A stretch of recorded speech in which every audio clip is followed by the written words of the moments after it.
آسمان کا آپس میں پہلا رابطہ ہوا ہے،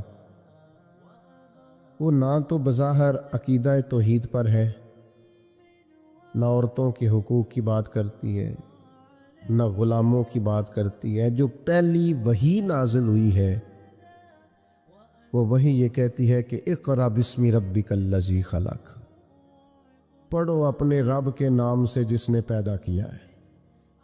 جو پہلی وحی نازل ہوتی ہے وہ یہ کہتی ہے کہ اپنے رب کے نام سے پڑھو۔ معنی کیا ہے کہ پڑھو گے نا اللہ کے نام سے، کتاب و سنت کو پڑھو گے تو عقیدہ توحید بھی ٹھیک ہو جائے گا، عورتوں کے حقوق کی بھی سمجھ آ جائے گی۔ یہ جو سٹیج پہ دوست بیٹھے ہیں انہیں موبائل نہیں چلانا چاہیے، ان کے لیے تو بالکل درست نہیں ہے۔ اللہ سلامت رکھے آپ حضرات کو۔ توجہ تقسیم ہوتی ہے نا، سامنے والے تو آپ کو دیکھتے ہیں، توجہ تقسیم ہوتی ہے۔ آپ مہربانی فرمائے صرف سنیں، نیچے چلے بیٹھے ہیں ان کا معاملہ اور ہے۔ بھائیوں، پہلی وحی جو نازل ہوتی ہے وہ علم کی بات کرتی ہے۔ تعلیم اتنی بڑی روشنی ہے جس کی وجہ سے سارے اندھیرے ہی ختم ہو جاتے ہیں۔ بعض اوقات نا اندھیرے زیادہ ہوتے ہیں اور اس اندھیرے کی وجہ سے موذی بھی زیادہ جمع ہو جاتے ہیں۔ کسی کمرے میں اندھیرا ہو تو سانپ بھی آ گیا، بچھو بھی آ گئے، چھپکلیاں بھی آ گئیں۔ اب اگر آپ اندھیرے میں ان سب کو مارنا چاہیں گے تو نہیں مار سکیں گے، ہاتھ نہیں آئیں گے، تکلیف ہوگی۔ ان سارے موذی جانوروں سے بچنے کا بہترین حال یہ ہے کہ کمرے میں اجالا کر دیں۔ آپ کے لائٹ جلاتے ہی بہت سارے جانور تو ویسے ہی بھاگ جائیں گے، مارنے ہی نہیں پڑیں گے۔ تو یاد رکھیے کہ اندھیرا کفر کا ہو، شرک کا ہو، ظلم کا ہو، جبر کا ہو، اس کا علاج کیا ہے کہ علم کا چراغ روشن کر دو۔ علم کی روشنی آپ کو پتہ ہے، جو جاہل پیر ہوتا ہے نا وہ اپنے آستانے پہ مدرسہ نہیں بناتا۔ کیوں؟ کہ جو پرانے وڈیرے ہوتے تھے نا، اللہ ماشاءاللہ سارے نہیں، لیکن جو پرانے وڈیرے ہوتے تھے وہ اپنے گاؤں میں اسکول نہیں بننے دیتے تھے۔ جو جاہل تھے وہ کیوں نہیں بننے دیتے تھے؟ وہ کہتے تھے اگر غریبوں کے بچے پڑھ گئے تو ہماری بھینسوں کو چارہ کون ڈالے گا، پڑھنے نہیں دیتے تھے۔ جاہل پیر اپنے آستانے پر مدرسہ نہیں بننے دیتا، اس کو پتہ ہوتا ہے اگر یہ بچے پڑھ گئے تو مجھے پیر کون مانے گا، میرا تو سودا ہی جہالت کی وجہ سے بکتا ہے، اگر یہ پڑھ گئے تو پھر مجھے تھوڑی مانیں گے، ان کو سمجھ آ جائے گی کتاب و سنت کیا کہتی ہے۔ علم کی روشنی، کتاب و سنت کا علم، یہ آپ کو باطنی طور پر توانا کرتا ہے۔ یہ دور آیا ہے لوگ موٹیویٹ ہونا چاہتے ہیں، اس کے لیے موٹیویشنل اسپیکرز کے پاس جاتے ہیں کہ مجھے قائل کر دیا جائے۔ میاں بیوی کے باہمی معاملات ایک بہت بڑا اور اہم ایشو ہوتا ہے۔ آپ کو پتہ ہے کسی گھر کے اندر گھر بھی کشادہ ہو اور اولاد بھی ہو، ساری نعمتیں موجود ہوں، لیکن میاں بیوی کا پیار نہ ہو، اس گھر میں رہا نہیں جا سکتا۔ ساری آسانیوں کے باوجود اس گھر میں اذیت ہوتی۔ اب اس پر کتابیں لکھی جاتی ہیں، اب تو باقاعدہ سیشن ہونے لگے ہیں، لوگ موٹیویٹ ہوتے ہیں کہ حقوق کا پتہ چلے، ایک دوسرے کے ساتھ گزارا کیسے کرنا ہے۔ میں کہتا ہوں آپ ساری تعلیمات چھوڑیں، قرآن و سنت سے فیض لیں، آپ کا سینہ روشن کر دے گا۔ ایک جملہ قرآن مجید کا، ہن لباس لکم وانتم لباس لہن، مرد عورت کا لباس ہے، عورت مرد کا لباس ہے۔ یہ ایک جملہ قرآن مجید کا، صرف ایک، مرد عورت کا لباس ہے اور عورت، یہ صرف ایک جملہ سمجھ میں آ جائے نا، آپ کبھی غور کریں تو آپ کو اندازہ ہوگا۔ بڑی باتیں یہاں بڑے خوبصورت پہلو علماء تفسیر نے چھیڑے ہیں۔ 3 باتیں عرض کرتا ہوں۔ علماء نے لکھا ہے مرد عورت کا لباس ہے۔ یہ دیکھیں کتاب و سنت کے علم کی روشنی کا کیا حال ہے۔ مرد عورت کا لباس ہے اور عورت مرد کا لباس ہے۔ فرماتے ہیں پہلی بات یہ ہے کہ گرمی ہو یا سردی ہو، جسم کو موسم کی شدت سے لباس ہی بچاتا ہے۔ آپ یعنی سخت گرمیوں میں بھی لوگ کہتے ہیں سر پہ کپڑا لے لو تاکہ دھوپ کی تمازت سے بچ سکو۔ گرمی ہو یا سردی ہو، موسم کی شدت سے لباس بچاتا ہے، تو میاں بیوی بھی ایک دوسرے کو حالات کی شدت سے بچاتے ہیں۔ اس رشتے کی خوبصورتی ہے۔ پھر آپ یہ دیکھیں کہ بعض اوقات جسم پر دھبے ہوتے ہیں، عیب ہوتے ہیں، لباس پہن لیں تو سارے چھپ جاتے ہیں۔ معنی کیا ہے؟ میاں بیوی ایک دوسرے کے عیب چھپاتے ہیں۔ پھر انسان کتنا بھی خوبصورت کیوں نہ ہو، بغیر لباس کے خوبصورت نہیں ہوتا۔ اللہ کرے آپ کو سمجھ آئے۔ لوگ یہ نہیں کہتے بندہ اچھا لگ رہا ہے، کہتے ہیں کپڑے کتنے اچھے لگ رہے ہیں۔ یہ لباس پہنا ہے، اس میں آپ کتنے سجے ہیں، کتنے پیارے لگ رہے۔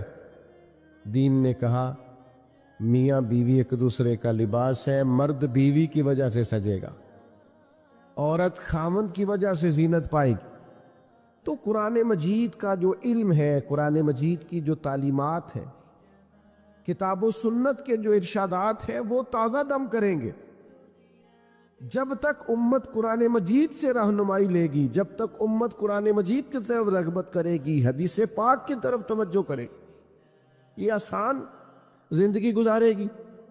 لیکن ہم نا برکت کے لیے تو قرآن مجید پڑھتے ہیں، نئی دکان شروع کرتے ہیں، لوگ تلاوت کراتے ہیں نا وہاں، کس لیے؟ تلاوت تو اس لیے کرانی چاہیے تھی کہ میں دکان اس طرح چلاؤں گا جس طرح قرآن بتاتا ہے، میں اس طرح تجارت کروں گا جو احکامات، اس لیے کرانی چاہیے تھی نا۔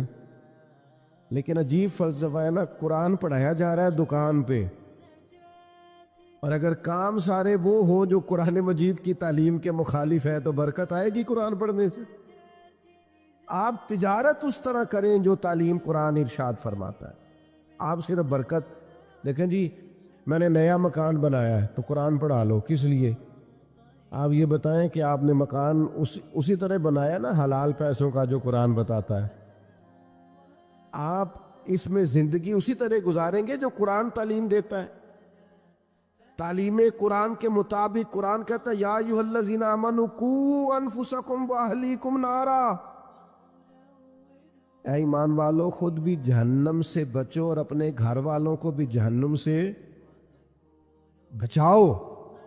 یہ قرآن مجید گھر بتانے کا طریقہ بتاتا ہے کہ کوئی ایسا کام نہ کرنا جو دوزخ میں لے جائے، تم نے خود بھی بچنا ہے۔ حضرت عمر رضی اللہ تعالیٰ عنہ نے یہ آیت نازل ہوئی تو نبی کریم علیہ السلام سے پوچھا یا رسول اللہ اس کا معنی کیا ہے؟ خود بھی دوزخ سے بچو اور اپنے گھر والوں کو بھی بچاؤ، اس کا کیا معنی ہے؟ تو نبی پاک علیہ السلام نے فرمایا عمر اس کا معنی یہ ہے کہ جن چیزوں کا اللہ رسول تمہیں حکم دیتے ہیں تم اپنے گھر والوں کو ان چیزوں کا حکم دو، اور جن چیزوں سے رب رسول تمہیں منع کرتے ہیں تم اپنے گھر والوں کو ان چیزوں سے منع کرو۔ مطلب کیا ہوا کہ گھر اس طرح چلاؤ جو دین کہتا ہے، اپنے گھر کے اندر نظام وہ نافذ کرو جو قرآن و حدیث کا نظام ہے، جو قرآن و سنت کا پیغام ہے۔ لیکن لوگ تلاوت کرائیں گے گھر میں برکت کے لیے، قرآن کے مطابق گھر چلانے کی کوشش ہے۔ صحابہ کا یہ طریقہ تھا کہ قرآن و سنت کا جو حکم انہیں ملتا تھا اس پر عمل کرتے تھے۔ ہمارے ہاں بڑی برکت ہوتی ہے ماشاءاللہ جی، تلاوت ہو جائے پہلے، اللہ خیر کرے، سیاسی جلسوں میں بھی پہلے تلاوت ہوتی ہے، بعد میں ترجمہ بھی ہوتا ہے۔ او خدا کے بندے ان سے پوچھ کہ تلاوت اور ترجمے کی حد، اور پتہ نہیں کس بیماری کا نام ہے جمہوریت، اور کس خاص افہیم کا نام لوگوں نے رکھ لیا ہے جمہوریت، نہ کسی جماعت میں ہے نہ کسی جگہ ہے، اور پتہ نہیں اسلام تو کسی جمہوریت کا قائل نہیں، اسلام تو خلافت کا قائل ہے۔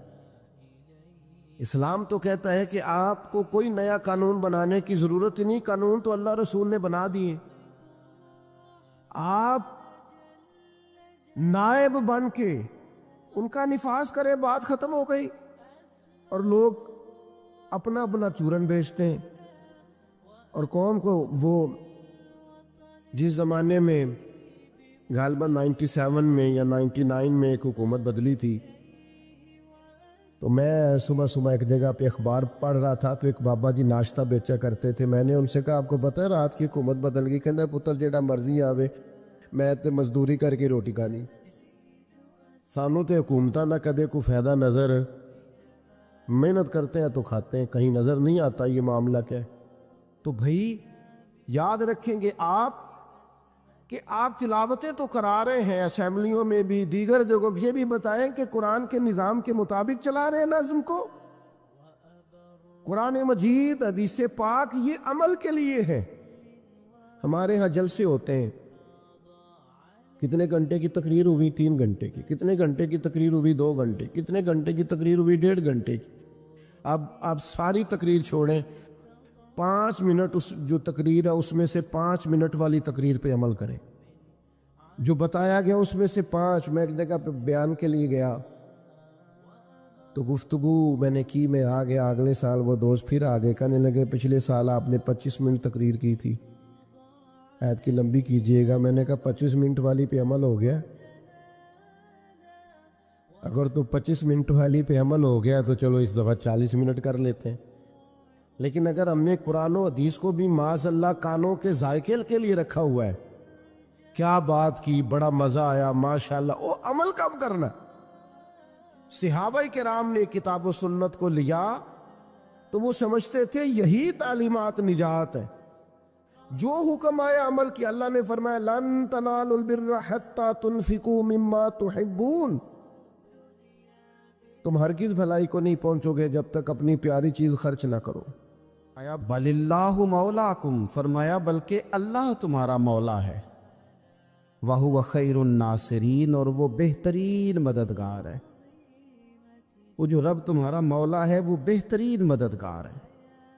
اور اگر وہ مدد کرے تمہاری، سورہ آل عمران میں آگے جا کے ارشاد فرمایا اگر اللہ مدد کرے تو پھر تم پر کوئی غالب نہیں آ سکتا، اور اگر وہ تمہاری مدد چھوڑ دے تو پھر کوئی تمہاری مدد کر سکتا؟ کوئی مدد نہیں کر سکتا. بدر کی جنگ بھی اور فتح مکہ بھی رمضان المبارک میں ہوا ہے. میں دونوں پر غور کر رہا تھا تو ایک نیا مضمون میرے ذہن میں آنے لگا. بدر کی جو جنگ ہے اس میں بھی ایک عجیب انقلاب آیا ہے کہ 313 نے 1000 سے مقابلہ کیا، اور جن 1000 سے مقابلہ کیا وہ اسلحے سے لیس تھے. اور یہ جو 313 ہیں ان کے پاس 6 زرہیں، 8 تلواریں، چند گھوڑے. لیکن اللہ نے کامیابی دی تو خود رب نے بیان کیا کس طرح دی. فرمایا وَلَقَدْ نَصَرَكُمُ اللَّهُ بِبَدْرٍ وَأَنْتُمْ أَذِلَّةٌ. وہ کامیابی اس طرح ملی ہے کہ رب نے تمہاری مدد کی تھی، تم تو کمزور تھے. اللہ نے بدر میں تمہاری مدد کی، تم جیت گئے.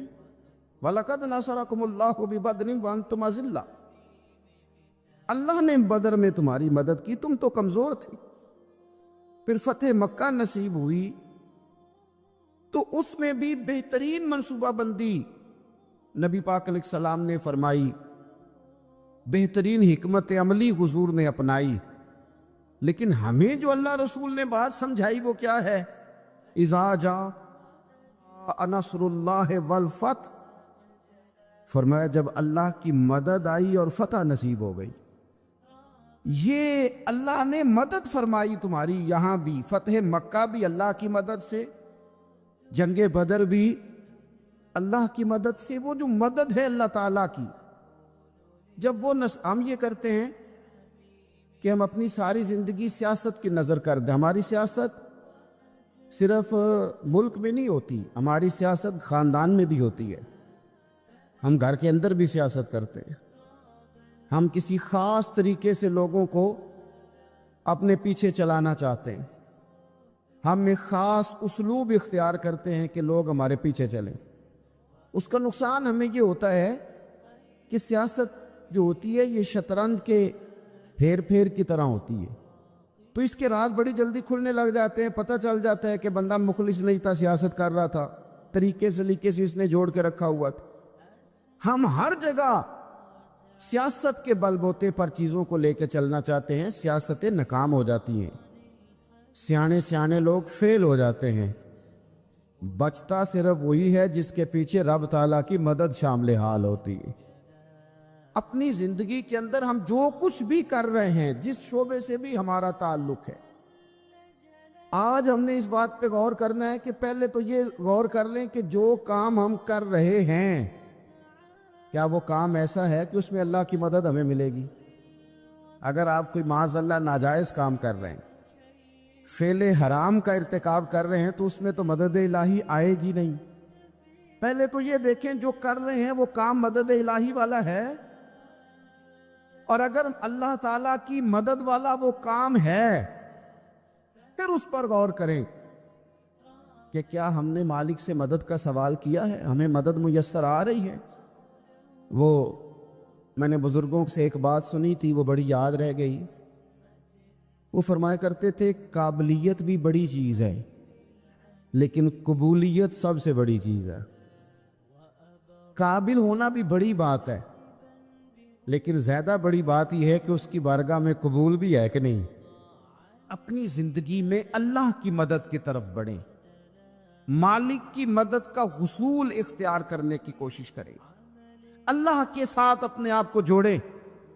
اگر اللہ کی مدد نصیب ہو، یہ جو ہم جتنا ڈرتے رہتے ہیں، سہمے رہتے ہیں، پریشان رہتے ہیں کوئی کیا کر دے گا، ہمارے ہاں نا ہر شعبے میں معاذ اللہ ایک مافیا ہے، الا ماشاء اللہ۔ وہ مافیا کہتا ہے میرے ساتھ ملو گے تو میں چلنے دوں گا ورنہ میں نہیں چلنے دوں گا، مارکیٹ میں آ ہی نہیں سکتا فلانا بندہ کیونکہ یہاں ہمارا قبضہ ہے۔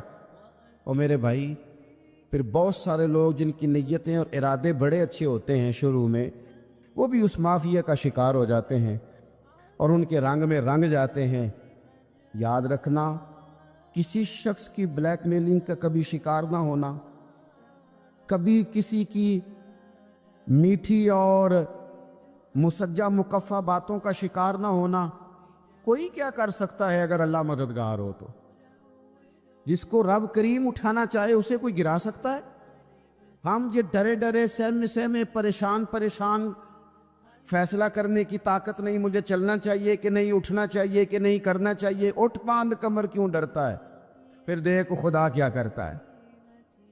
حضرت عبداللہ ابن عباس فرماتے ہیں میرے نبی پاک علیہ السلام نے میری تربیت فرمائی، حضور نے میری تربیت فرمائی، اور محبوب پاک علیہ السلام نے فرمایا عبداللہ یاد رکھنا، یہ نوجوان دوست میری بات لکھ لیں، پریشان لوگ میری بات لکھ لیں، جن کے پاس قوت فیصلہ نہیں وہ اس بات کو لکھ لیں۔ حضرت عبداللہ ابن عباس فرماتے ہیں میرے نبی پاک علیہ السلام نے مجھ سے فرمایا تھا عبداللہ سن، اگر ساری دنیا مل کے تیرا کوئی نفع کرنا چاہے کر نہیں سکتی جب تک میرے رب کی رضا نہ ہو، اور فرمایا ساری دنیا مل کے تیرا کچھ بگاڑنا چاہے تو عبداللہ بگاڑ نہیں سکتی جب تک رب کریم کی حکمت کا تقاضا نہ ہو۔ لوگوں سے ڈرنا، لوگوں کی طرف دیکھنا، ماحول دیکھ کے اپنے راہ کا تعین کرنا، ہر بندے کے خیالات کے مطابق ڈھلنے کی کوشش کرنا، فلانا نہ ناراض ہو جائے، فلانا نہ ناراض ہو جائے، وہ جس نے ہونا ہو جائے، بس رب رسول ناراض نہ ہو۔ اپنی زندگی میں اپنے مالک کو مولا جان کے، بل اللہ مولاکم، اللہ تمہارا مولا ہے، وَهُوَ خَيْرُ النَّاصِرِينَ، وہ بہترین مددگار ہے۔ توجہ جب بھی کریں رب کی جانب کریں، اپنے دل کا قبلہ درست رکھیں، سوچوں کے زاویے سیدھے رکھیں۔ میرے بھائی مالک جب بندوبست کر دے نا، جب مالک بندوبست کر دے پھر ایسا بندوبست کرتا ہے کہ لوگوں کے پاس نا چارہ نہیں رہتا۔ حضرت مریم رضی اللہ تعالی عنہا پاک باز تھی، مسجد میں رہی تھی، پر مالک کی حکمت کے تقاضے بڑے عجیب ہیں نا۔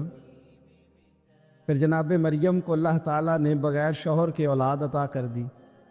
یہ بات ہی ایسی تھی، کسی نے کہا تھا کہ مخلوق تو فنکار ہے اس درجہ کے پل بھر میں سنگے در کعبہ سے بھی اصنام تراشے، تم کون ہو کیا چیز ہے داغ کبابی، لوگوں نے تو مریم پہ بھی الزام تراشے۔ تو لوگوں نے کہا کدھر سے لے آئی بچہ، تیرا باپ تو ایسا نہیں تھا، کہاں سے لے آئی؟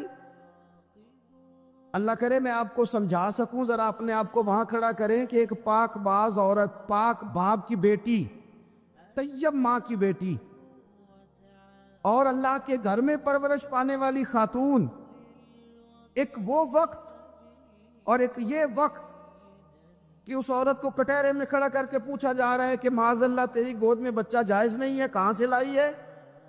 اب خود سے صفائیاں بندہ کتنی کو دے، کتنی کو وضاحتیں کرے؟ اور میں نے تو اپنی زندگی میں دیکھا ہے زیادہ وضاحت دینے والے کو بھی لوگ جھوٹا سمجھنے لگ جاتے ہیں، زیادہ وضاحت دینے پر بھی لوگ کمزوری کا اظہار سمجھتے ہیں کہ کمزور پڑ گیا۔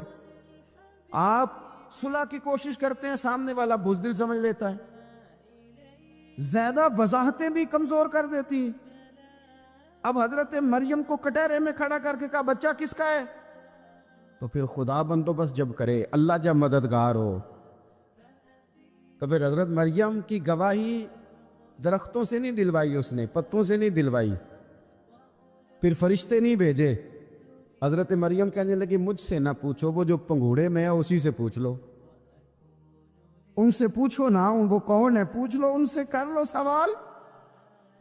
انہوں نے کہا پنگوڑے میں چند دنوں کا بچہ یہ جواب دے گا؟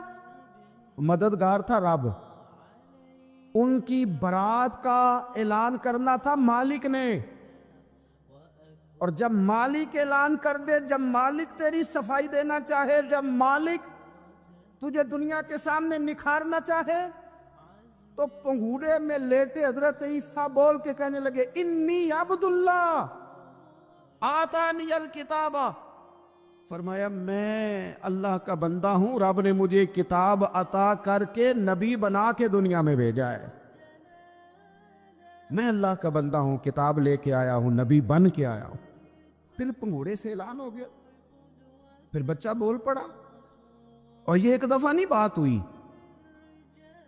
یہ بنی اسرائیل میں ایک جریج نام کے شخص بھی تھے جو نماز پڑھ رہے تھے، بعض نے لکھا ہے نفل نماز تھی، اماں نے پکارا تو آئے نہیں، تو ماں کے منہ سے نکل گیا تو اتنی دیر تک مرے گا نہیں جب تک کسی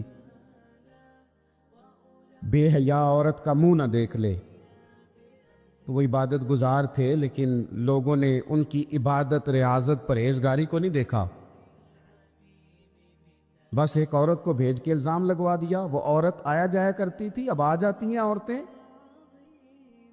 مسئلہ پوچھنے کی نیت سے بھی آ جاتی ہیں۔ ماحول میں کچھ جگہ ایسی بھی ہیں جہاں عورتیں دم کرانے کے بہانے آ جاتی ہیں۔ وہ خاتون آتی جاتی تھی، اس خانقاہ پہ، آستانے پہ، یہ بخاری میں موجود ہے، پھر اس نے کہا میری گود میں جو بچہ ہے یہ انہی کا ہے۔ مجھے بتائیں کیسے بندہ وضاحت دے؟ حالات خراب ہو گئے، لوگ کٹیا جلانے لگے، ماحول اور طرح کا بن گیا۔ میرے نبی پاک علیہ الصلوۃ والسلام فرماتے ہیں پھر اس رب کے بندے نے کہا مالک تو کریم ہے، تیری مشیت کا تقاضا آیا جو میری ماں نے جملے بولے تھے، پر اب میں وضاحت دینے کے قابل نہیں رہا، اب تو ہی کرم کرے گا تو دروازہ کھلے گا۔ تو وہ چند دنوں کا بچہ پنگوڑے میں بول کے کہنے لگا میں اس درویش کا نہیں، میں تو فلانے چرواہے کا بچہ ہوں، وہ جو بکریاں چراتا ہے۔ رب کی مدد کو پکارے، اپنے ساتھ اپنے مالک کی مدد کو شامل کریں، تھوڑے رزق پر بھی گزارا اچھا ہونے لگ جائے گا۔ سارے لوگ آپ کو گرانے کی تدبیریں کر رہے ہوں گے اور مالک آپ کو عزتیں عطا فرما دے گا، اس کی بارگاہ سے حکمت کا تقاضا اور ہو جائے گا۔ ہم نے ساری زندگی لوگوں کو راضی کرنے میں گزار دی، ساری زندگی بڑھاپا آ گیا بچوں کو پالتے، اور بچوں نے آخری عمر میں کہہ دیا ابا اگر کوئی ڈھب کا کام کر لیتے تو آج ہمارے دن بھی پھر نہ جاتے۔ ساری زندگی گزار دی بہن بھائیوں کو راضی کرنے میں، ساری زندگی گزار دی ذمہ داریاں اٹھانے میں، ان کو 99 دفعہ دیا، ایک دفعہ نہیں دیا تو انہوں نے کہہ دیا تو نے تو کبھی دیا ہی نہیں، تو تھا ہی نہیں۔ ساری زندگی محلے داروں، علاقے والوں کو راضی کرنے میں گزار دی۔